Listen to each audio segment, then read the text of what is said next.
Hello साथीहरू, धेरैजनाको रिक्वेस्टले आज मैले यो सयपत्री फुलको माला कसरी बनाउने भनेर सिकाउन जाँदैछु। यसको लागि हामीलाई पहिला सयपत्री फुल र सुपारी फुल चाहिन्छ। धागोलाई कुनै पनि यसो गरुङ्गो चिजमा बेरेर हामीले भिडियोमा देखाए जसरी नै यसरी गाँठो पार्छौँ।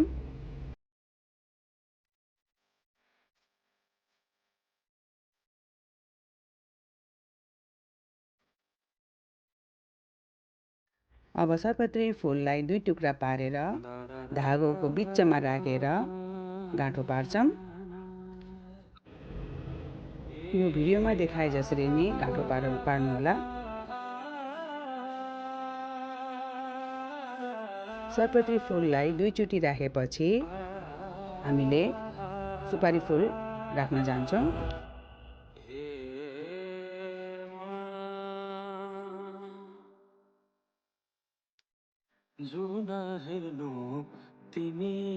सुपारी फुललाई नि यसरी भिडियोमा देखाए जसरी गाँठो पार्नुहोला।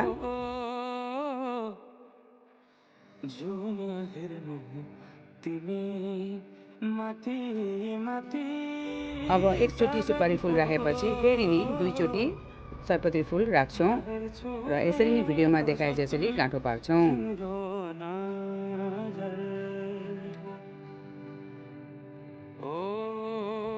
यसरी नै माला बनाउँदै जानु र आफूलाई पनि एकदमै रमाइलो लाग्छ।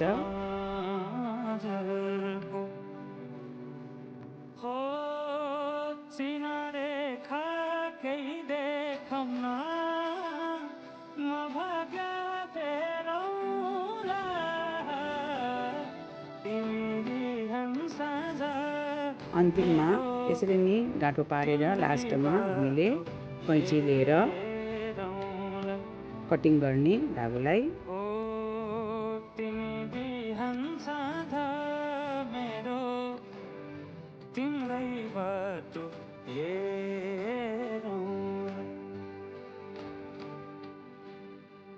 ल यति बनाएपछि यो माला हामीलाई हरेक कुरामा काम लाग्छ। पूजाआजामा, तिहारमा हैन, हरेक कुरामा सजावटको लागि पनि काम लाग्छ। र तपाईँहरूको धेरै रिक्वेस्टले आज मैले यो बनाउन सिकाएँ र मलाई पनि धेरै रमाइलो लाग्यो। र मेरो प्यारा दिदीबहिनीले पनि यो माला यसरी नै बनाएर आफ्नो कार्यक्रममा देखाएर, लगाएर, सजाएर मलाई देखाउनु होला।